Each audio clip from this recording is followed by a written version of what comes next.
Great Britain side that I've had the displeasure of seeing. Let me ask you this, Steve. Here's a question I don't know whether you've ever been asked before. Are you disappointed at not having captained an Australian team? No. Never entered your mind?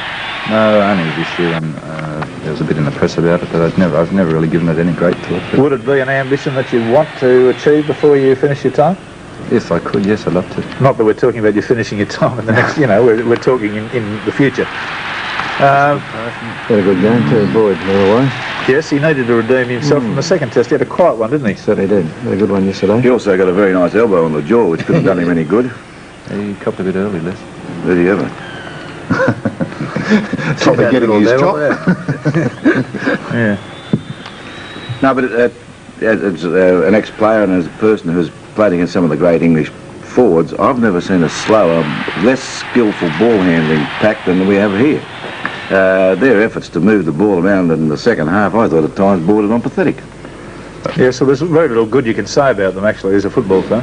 And that's the pity in my view, because this is a very, very good Australian team that for a while, until memory fades, is going to be, people will say, well, how can you say that they were a great side because of the shocking opposition? Yeah. Well, don't you think that must be a worry in the rugby league world, though, Rex? Like we're seeing Great Britain, we've always looked for Great Britain Australian test matches, something that we really look forward to coming in Australia.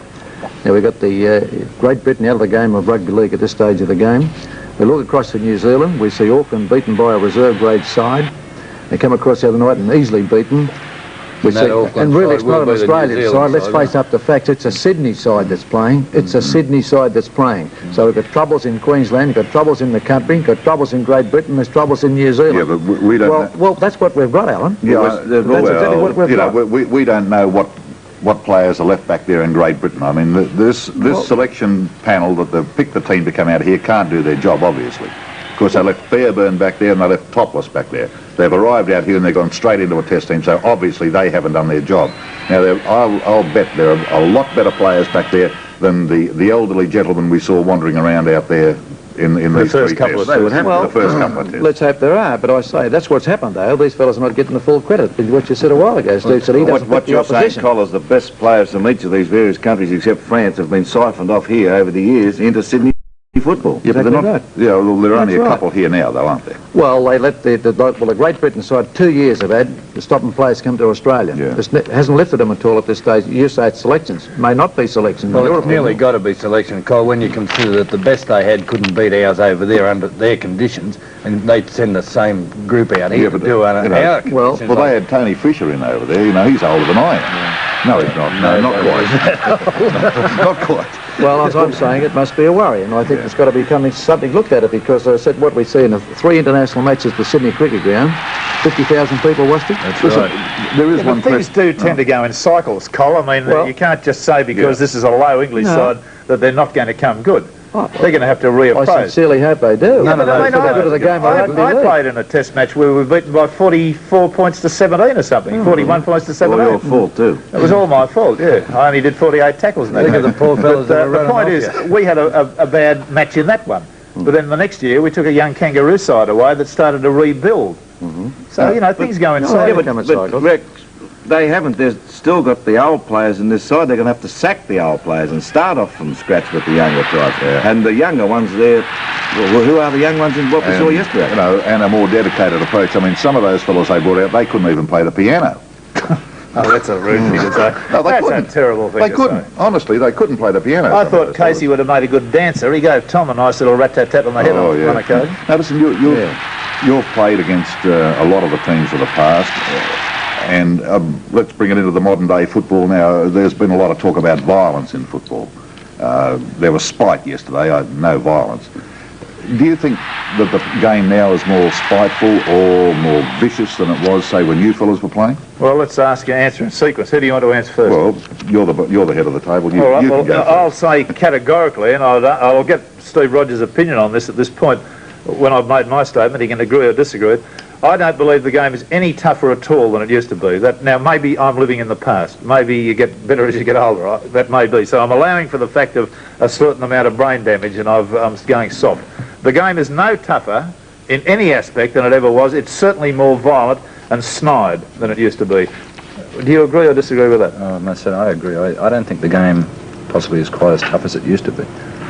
that we haven't got the physical encounters like you used to have in your day, where it was unlimited tackle football and you used to have the head-on clashes with the forwards. Whereas today, it's limited tackle. It's a much faster, more open game, but you get that bit of spite coming in. Well, a player, now here you're a young fella, I would say we wouldn't have a better man to ask these questions to. You're young, you're with it, you're one of the big-time players. Are you blokes, now forget Provan as your coach at the moment, you've been under other coaches, and you know about other coaches. Are players coached to do these stupid, violent things?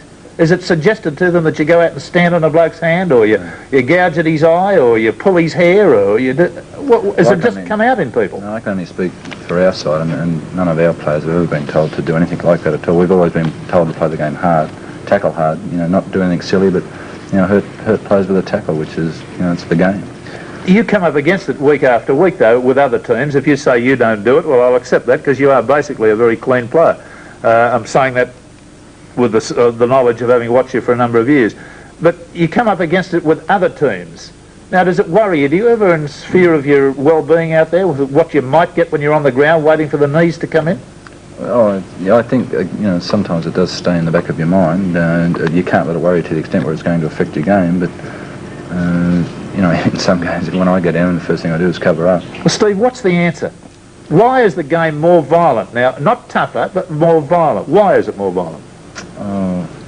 Possibly, the fact that it's so much money involved in the game today, and it's a win-at-all-cost attitude, I think, with a lot of players. Just on that point there, with that, just a little thing, Steve, like you go down and you roll over trying to get up to play the ball, and that nice hand comes and pushes your head in there. Now that was, honestly, I don't think I've ever done that once, and probably neither of you felt. Yeah. It doesn't hurt. But God, it's a niggling thing, and you'll take the bloke's number, and as sure as eggs you get near him, you'll try and unload something on him later on.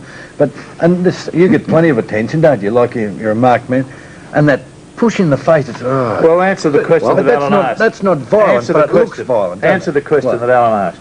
Well, do you think there's more spite and violence in the game now? Well, I think this. I think that in different ways. I've always advocated a punch in the nose never hurt anyone, but I'll tell you what. Didn't do any good. This elbow. What about yourself?